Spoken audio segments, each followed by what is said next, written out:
بسم اللہ الرحمن الرحیم۔ السلام علیکم ورحمۃ اللہ وبرکاتہ۔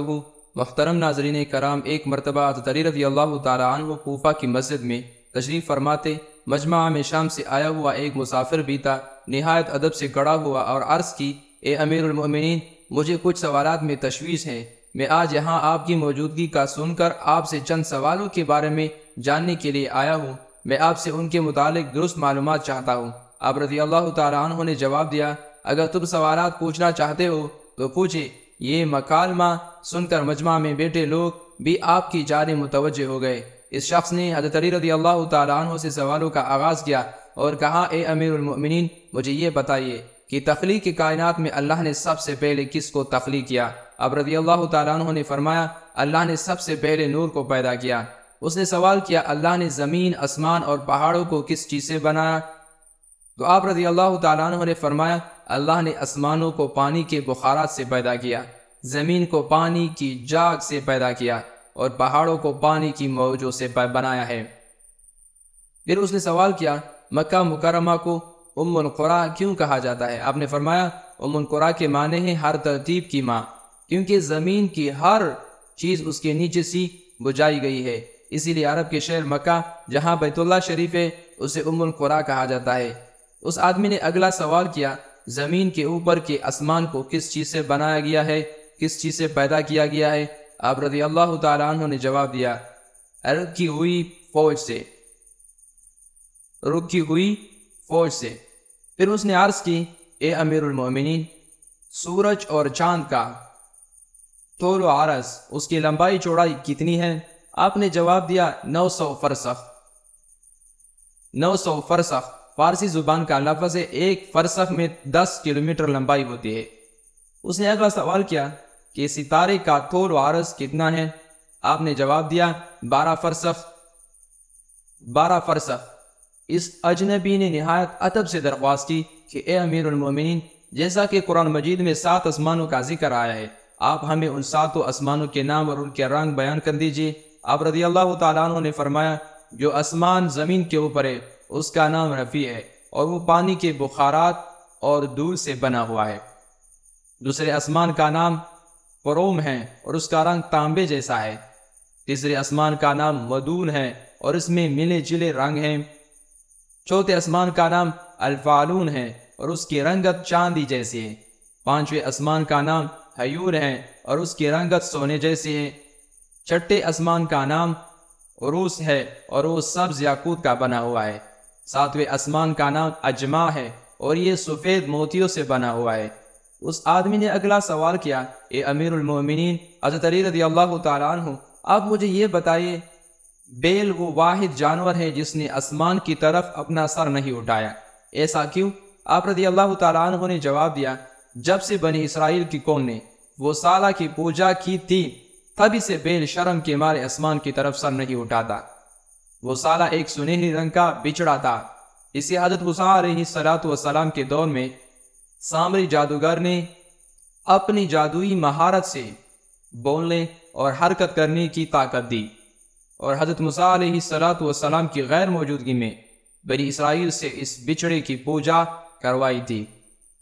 مجمع میں موجود تمام لوگ حضرت علی رضی اللہ تعالیٰ عنہ کی حاضر جوابی اور علمی قابلیت سے متاثر ہو رہے تھے۔ شام سے آئے ہوئے مسافر نے اگلا سوال پوچھا، اے امیر المؤمنین، وہ کون سے نبی تھے؟ وہ کون سے نبی تھے جنہوں نے ایک ہی وقت میں 2 بہنوں سے شادی کی تھی؟ آپ رضی اللہ تعالیٰ عنہ فرمانے لگے، وہ یعقوب بن اسحاق علیہ السلام تھے۔ انہوں نے ایک ہی دن ایک ہی وقت میں 2 سگی بہنوں لیا اور راحیل سے نکاح کیا تھا، لیکن اس کے بعد اللہ نے بیک وقت دونوں بہنوں سے نکاح کو اسلام میں حرام قرار دے دیا۔ اس آدمی نے اگلا سوال پوچھا، مت و جزر کیا ہے؟ مت و جزر کیا ہے؟ آپ نے جواب دیا، اللہ نے سمندروں پر ایک فرشتہ مقرر رکھا ہے، جب وہ سمندر کے پانی میں اپنا پاؤں رکھتا ہے یا باہر نکالتا ہے تو جزر مد و سمندر کے پانی خود بخود بلند ہونے اور کم ہونے کے عمل کو کہتے ہیں۔ اس آدمی نے اگلا سوال کیا، یہ بتائے کہ جنات کا باپ کون ہے اور اللہ نے جنات کی طرف کس نبی کو مبعوث کیا تھا؟ حضرت علی رضی اللہ تعالیٰ عنہ نے فرمایا، جنات کی جد امجد اعلیٰ بے شمار ہے اور اللہ نے اسے آگ کی شعلوں سے پیدا کیا تھا، اور اللہ نے جنات کی طرف ایک نبی کو مبعوث فرمایا تھا، اس کا اسم گرامی یوسف تھا، جنہوں نے جنات کو اللہ پاک کی عبادت کی دعوت دی، لیکن انہوں نے اس نبی کو قتل کر دیا۔ اس شخص نے دوبارہ دریافت کیا ابلیس کا آسمانوں میں کیا نام تھا؟ تو حضرت علی رضی اللہ تعالیٰ عنہ نے جواب دیا حارث۔ پھر اس نے پوچھا حضرت آدم علیہ السلام کا نام آدم کیوں رکھا گیا اور انہوں نے کتنی عمر پائی؟ آپ رضی اللہ تعالیٰ عنہ نے فرمایا کیونکہ وہ عدیم عرض یعنی نایاب زمین کی کان سے بنائے گئے تھے، اس لیے ان کا نام آدم رکھا، اور 900 سال عمر پائی۔ اس نے سوال کیا میراث میں مرد کے 2 جبکہ عورت کا 1 حصہ رکھا گیا ہے، جبکہ اسلام تو مساوات کا حکم دیتا ہے۔ آپ رضی اللہ تعالیٰ عنہ فرمانے لگے جنت میں حضرت آقا علیہ السلام نے جو خوشہ اٹھایا تھا اس پر گندم کے 3 دانے تھے، انہوں نے خود 1 رکھا، آدم علیہ السلام کو 2 دیے کیونکہ وہ ہمارے جد ہے، اس لیے اس نسبت سے وراثت میں مرد کے 2 اور عورت کا 1 حصہ مقرر ہوا۔ اس نے پوچھا مخدوم کون سے نبی پیدا ہوئے؟ مخدوم کون سے نبی پیدا ہوئے؟ آپ رضی اللہ تعالیٰ عنہ نے فرمایا اللہ نے حضرت آدم علیہ السلام، ان کے بیٹے شیس علیہ السلام، حضرت ادریس علیہ السلام، حضرت نوح علیہ السلام، حضرت داؤد علیہ السلام، حضرت سلیمان علیہ السلام، حضرت لوط علیہ السلام، حضرت اسماعیل علیہ السلام، حضرت موسیٰ علیہ السلام، حضرت عیسیٰ علی نبینا علیہ السلام، اور حضرت محمد عربی صلی اللہ علیہ وسلم کو مخدوم پیدا فرمایا۔ اس شخص نے دریافت کیا روح عرض پر شعر سب سے پہلے کس نبی نے عرض کیے؟ آپ رضی اللہ تعالیٰ عنہ نے جواب دیا حضرت آدم علیہ السلام نے۔ جب حضرت آدم علیہ السلام زمین پر اتارے گئے اور انہوں نے ہر طرف زمین کی خاک اور وسعت اور ہوا کو دیکھا، اور بے شک شیطان کے وسوسے کی وجہ سے قابیل نے حابیل کو قتل کیا، تو آدم علیہ السلام نے شدید غم میں یہ اشعار کہے جن کا ترجمہ یہ ہے اور ان کے رہنے والے بدل گئے، اور زمین کا چہرہ خراب اور گرد آلود ہو چکا ہے، رنگ و ذائقہ رکھنے والی چیز بدل گئی، اور صورت چہرے کی بشاشت مانت پڑ گئی۔ میں اپنے طور و حیات کو ہم سمجھتا ہوں، اور کیا زندگی کے خاتمے کی وجہ سے مجھے چین مل سکے گا؟ میں آنسو آخر کیوں نہ بہاؤ، حابیل قبر میں دفن ہو چکا ہے، اور قابیل نے اپنے بھائی کو قتل کر دیا، ہائے غم و حسد میرا سلونا بیٹا گم ہوگا۔ یہ بات سن کر سب حاضرین محفل خاموش ہو گئے۔ پھر وہ شام کا شخص پھر بولا امیر المومنین حضرت آدم علیہ السلام جنت سے نکالے جانے کی غم میں کتنا عرصہ روئے؟ آپ رضی اللہ تعالیٰ عنہ نے فرمایا آپ 100 سال تک روتے رہے۔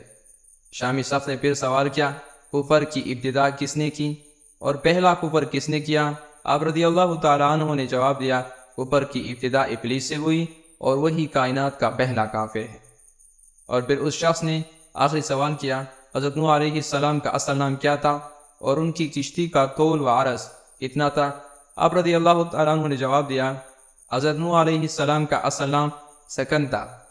انہیں نوح علیہ السلام کہنے کا سبب یہ تھا کہ انہوں نے 950 برس تک قوم پر نوحہ کیا تھا۔ ان کی کشتی کا طول 800 ہاتھ اور عرض 500 ہاتھ اور سطح زمین سے اس کی بلندی 80 ہاتھ تھی۔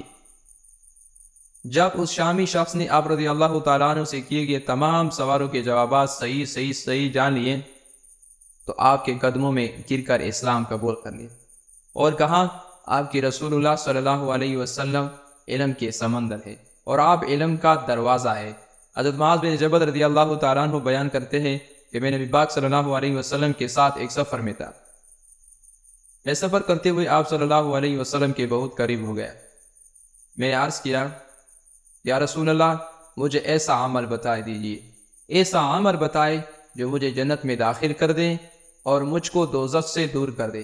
آپ صلی اللہ علیہ وسلم نے فرمایا تم نے مجھ سے بہت عظیم چیز کے متعلق سوال کیا ہے اور یہ چیز اس پر آسان ہوگی جس کے لیے اللہ تعالیٰ اس کو آسان کر دے گا۔ تم اللہ تعالیٰ کی عبادت کرو اور اس کے ساتھ کسی کو شریک نہ بناؤ اور نماز قائم رکھو اور زکوٰۃ ادا کرتے رہو اور رمضان کے روزے رکھو اور بیت اللہ کا حج کرو۔